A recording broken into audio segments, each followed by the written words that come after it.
Kent Online News. News you can trust. This is the Kent Online Podcast. Nicola Everett. Hello, hope you're okay. Thanks ever so much for downloading today's podcast. It's Tuesday, the 2nd of June. And first on today's episode, it's claimed significant changes to IVF provision in Kent have been brought in under the radar. You may or may well not know that from the start of April, the number of cycles offered on the NHS in the county has been cut from 2 to 1, while the upper age limit women can have treatment has been reduced from 40 to 38.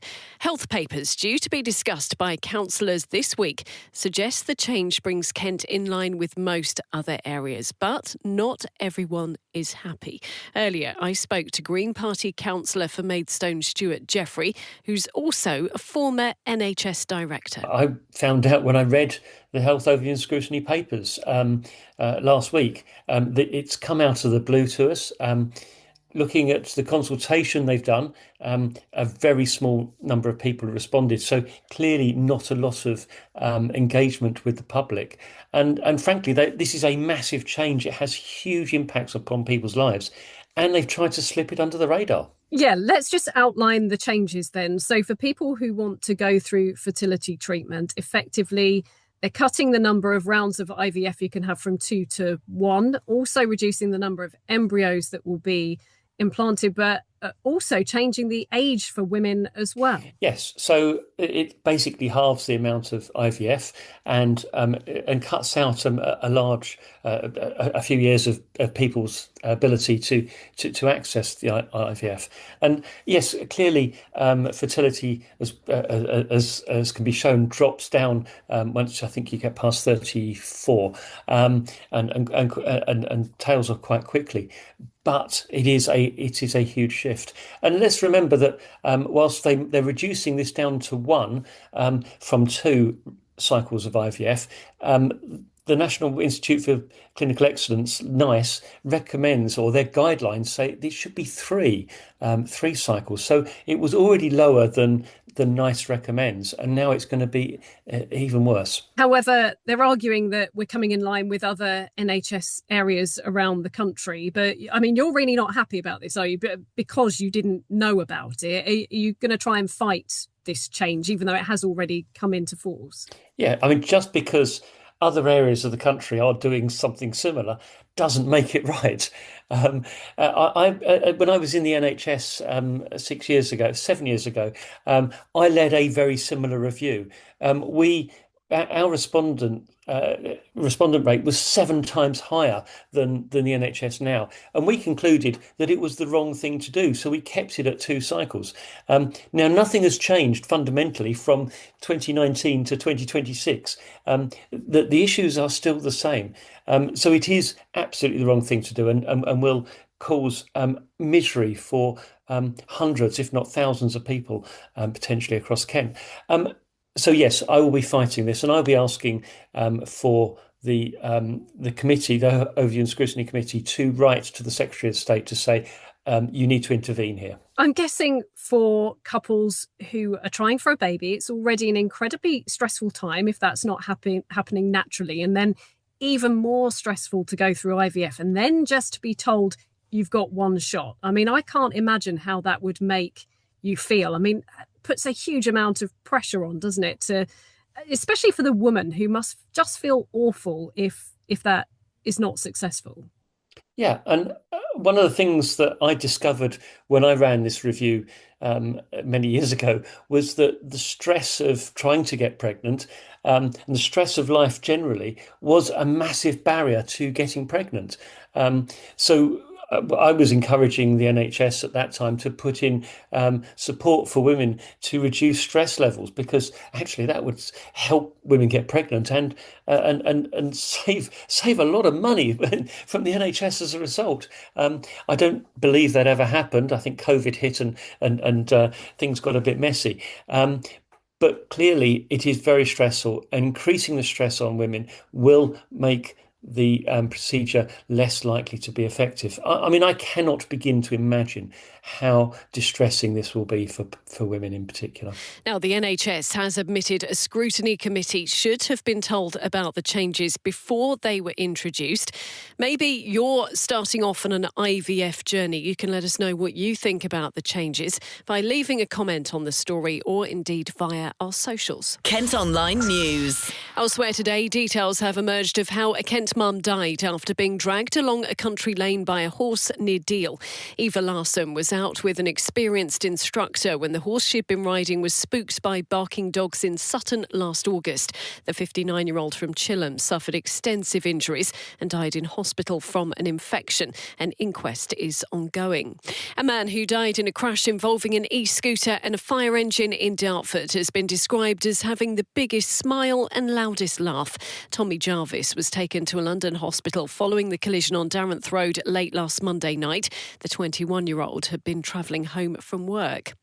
A hearing's been told a Met police officer from Kent told his girlfriend authorities wouldn't believe her abuse claims because he was in the force. Daniel Smith retired a day before misconduct proceedings took place, but would have been sacked for gross misconduct. The 53-year-old former constable from the Tunbridge and Malling area denied controlling and coercive behaviour, but a panel found he breached standards. A man who racially abused and threatened a woman in Canterbury has been jailed. A court was told Joe Wilson targeted his victim as she walked along Military Road in January last year. The 21-year-old from Herne Bay Road in Surrey has been locked up for 2 years and 5 months. Now, a dad who lives near Maidstone has been telling us about the impact of ongoing water supply disruption. South East Water customers started experiencing problems 11 days ago, with the company blaming high demand during the recent heatwave. Well, Lucy's been chatting to Paul Ratcliffe from Lewes, who says it's something they've been dealing with for a very long time. It's been going on for the last 3 or 4 years, so we sort of know the signs when pressure gets low and it starts to dribble. So last week it started to go intermittently, it would come back and then kind of go all together. It's been sort of over a week. It's most of the days it's off fully, so you just get nothing. It's then coming back limited overnight, so it kind of fills toilet systems and things overnight. Obviously you're asleep, and then when you wake up in the morning there's either tiny bit of water or nothing again. Specifically over the weekend, and then this morning there's just absolutely nothing. So it's all day, every day. Oh my goodness. What sort of impact is that having on you? And have you got family there with you as well? Yeah, so I've got 2 young daughters, a 12-year-old and an 8-year-old. For us, it's just the basic things like flushing toilets, having showers, washing up, just getting drinks. So kind of for the first couple of days, you work around it, but it gradually, as the time goes on, and it's again and again, it really does have kind of a real mental effect as well as physical. It's just exhausting, having to remind the children not to flush the toilet or to go there, or if they need a drink, when to get one and how to get one, and not able to give them that. They went back to school this morning after half term and not able to wash uniforms properly or kind of make sure stuff was done. Not able to have a bath or a shower last night. So it's just the real basic practicalities that you take for granted has just been taken away, and it's just really difficult and it's just exhausting. Yeah, and of course this is being blamed on the hot weather and high demand. Do you think that's a good reason for this disruption? No. I completely understand that. I think it's laughable though, because I mean, as I say, we live in Leonard Gouldway, which is a specific part of Lewes. We've experienced this for the last 3 or 4 years. It's always a very specific area. So the other side of the Lewes Road has water. So it's obviously a particular part of the system. For the last few years, it's been blamed on a specific pumping station and booster station down the road, which was having technical faults. They were supposed to have upgraded it. Goodness knows if they did or not. Completely understand that there's been a hot week, but everyone else in Maidstone has got water. I appreciate kind of across Kent there's been lots of outages, so it's not just us, it's not isolated. But if it's purely down to demand, surely that would be widespread. It would be everybody would be in the same boat, not these really isolated issues. Also, just the lack of information you get. It's just really generic, absolute meaningless updates that apologise profusely but actually don't give you any information, clearly don't mean it. and it's just there's nothing. If they said it's going to go off at this time and it will come back at that time for these reasons, that would actually be better because you'd know. It's just the not knowing and it just feels like being fobbed off, basically. We've also managed to sit down with South East Water's Head of Water Resources for an update and explanation on the issue. Nick Price has been telling Lucy about plans to prevent future disruption. So we obviously have seen a heat wave. We've seen the highest temperature ever recorded in May. We have that high temperature obviously causes the demand for water to shoot up, which is why we've been appealing to our customers to think very carefully about their water use. Our water resource availability is good for the time of year, but the high demand makes it challenging for us to treat and transfer that water from our sources of water through to the customer. So we are obviously appealing to people just to try and use water for essential use only.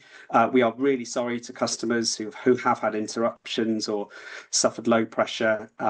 And if we can all do our bit by trying to reduce demand, everyone should be back into supply as soon as possible. Last time there were problems in the Tunbridge Wells area, it was the cold weather that was to blame. Now it's the hot weather. I mean, a lot of customers are quite frustrated by this, that there always seems to be an excuse. Yeah, we absolutely recognise that this interruption is, again, unacceptable, really, after the earlier incidents in Tunbridge Wells and that occurred over the winter due to other reasons. Obviously, because of climate change, we are starting to see more intense, weather extremes occurring. We are also, as a company, in recognition of this, investing more money over the next few years than we've ever invested before, £2.1 billion to improve our resilience to the effects of climate change, and obviously also to make sure we have enough water for new houses as well. So we do face challenges as an industry, and we're investing to make sure there is sufficient water for everyone into the future. I spoke to a man this morning who lives in Lewes, which is near Maidstone, and he said it's been a problem. They've had intermittent supply since Saturday before this one just gone, so about 10 days now, and he said it's been happening quite regularly for the last 3 or 4 years. Every time there's a problem, they lose water supply, or is kind of on and off. He's been unable to wash his daughter's school uniform for returning to school after half term, unable to have showers. I mean, this is having a huge impact on people, and it's something that's kind of been going on for quite a long time now. Yeah, again, I would firstly like to apologise to that person and obviously everyone that's been affected. Our staff are working round the clock at the moment to make sure that we are keeping our treated water reservoirs topped up. We're using tankers. We've obviously had some bottled water stations open as well, so that people can go and collect water. Or if customers are vulnerable and are on our priority services register, they are able to sign up, and we will then deliver water to households so that they have those essential water for those essential needs. So once again, I can only apologise for the interruptions that have occurred, and we are working as hard as we can to make sure everyone is back into supply. Longer term, as I said, we're investing £2.1 billion over the next few years to try and improve the service that we provide customers, to make sure that we don't have outages like this occurring as a result of extreme weather. At the time of recording today's podcast, the latest update from South East Water was that more than 2,000 customers in Kent were still experiencing intermittent supply. And the Ashford MP insists the government will continue to hold water bosses in Kent to account following all of these outages. So Jan Joseph has been speaking to us from Westminster. Yes, we are getting that reassurance. I accept their apologies, but this is a lack of long-term investment for many, many years. So this needs to happen as soon as possible, and this kind of chaos should not happen again. As we know, I had to raise an issue back in February to end hosepipe ban. So the hosepipe ban was in place during the winter months all the way to February, and here we are in May. When the demand goes up, we don't have enough water, and there was no contingency plan in place, even though we knew that this hot weather was coming. So there should have been more planning in place. And as you say, it was only a couple of days. We've still got the entire summer ahead. What do you want to hear from bosses in the next few weeks to reassure you that we're not going to have a major problem throughout the summer? So I would like to hear from them that what are the short-term investment and long-term investment that's going to help the whole southeast region. It's not just my constituency's issue. We know that this issue is affecting a wider Kent area. So I would love to hear from them that what is the short-term investment and what's the long-term investment. And they probably need to be open and transparent.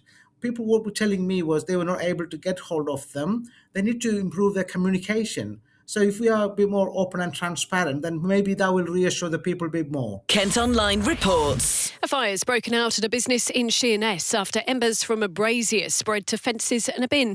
Crews were called to tackle the blaze at Seaside Avenue yesterday afternoon. They're reminding us to make sure outdoor fires are kept away from anything that could catch a light. There are calls for Snodland to rejoin a scheme tackling antisocial behaviour after a man was abused by a gang of around 20 children. Police are investigating after it happened outside the BP garage at Holborough Lakes last Wednesday. The town was previously part of a safer neighbourhood scheme where uniformed officers patrolled the area and reported any issues. Council bosses say the results didn't justify the cost, though. Now, Kent's biggest school faces a forced takeover by another operator if its current academy trust can't sort out its finances. The government's issued Tenterden Schools Trust with what's known as a notice to improve warning. It runs Homeward School in Tenterden alongside 4 primary schools and 2 nurseries. Bosses at a Medway church involved in a planning row have admitted they never intended to break any rules. The Ona Iwa Mimo Cherubim and Seraphim Church of Nigeria, Mountain of Joy, opened in a former newsagent on Luton High Street in February. They hadn't received planning permission for the building's change of use and have subsequently put in an application. It's currently being considered by council bosses. Next, and a group that works with young families in Folkestone has been telling us about some of the pressures parents are facing as they appeal for more volunteers. Home Start Shepway says issues including screen time, diet and the cost of living crisis can leave people struggling. Lucy's been speaking to Ali, who's a project coordinator, and CEO Sam O'Connor. So our volunteers come to us from anyone who's got parenting or sibling experience, working with families, and they can come to us. We train them to do one-to-one home visiting. They can work in our groups, so they can do facilitation, but it's about emotional and practical support for families. So it's for parents with children under 8. We've been going since 1995, so we've had lots of experience of, what families need and want and how to best support them. But yes, our trained volunteers will go out and do that piece of work. We've got some support workers as well, so for our more complex families. So we do have some paid staff as well, and we have our coordinators who coordinate and train and support the volunteers. But our volunteers are key to our service, really. They're the ones that keep us going and keep us out there, and they're the ones that have got the experience and knowledge to work with those families. And I think a lot of the time people don't realise the skills they've got by bringing up children, that they can actually use that as a life skill that is really, really important to us. Yeah, absolutely. And in the 30 years since Home Start Shepway was set up, what's kind of changed in terms of support and maybe pressure on families and parents? I don't know if, Sam, you might be best to answer that one, seeing as you're sort of there from the start. Yeah, I mean, one of the key issues is obviously post-COVID, and we're still feeling the impacts of that now for the children that are going to school. So initially it was babies within isolation, and now we've got children that are going into school that haven't had those social skills. So that's been a real issue for families. So school readiness has always been a key factor of the work that we do. But a lot of our work is around emotional and practical support. So it's about being there for families, early days of, of being new parents or multiple births, just have that little bit of, sort of support there, somebody with you, working with you, alongside you, supporting you, giving you ideas, giving you different tactics to use. We have a lot of resources and training that we can access as well for families, especially around behaviours. And, there's a lot of, parents have that things have changed dramatically since I've been doing it, around screen time, sort of play, stimulation, getting children out and about, using their community. So that's always been a core baseline of our work. However, I do think the cost of living currently is impacting families and causing additional pressures, and it's causing a lot of conflict within families.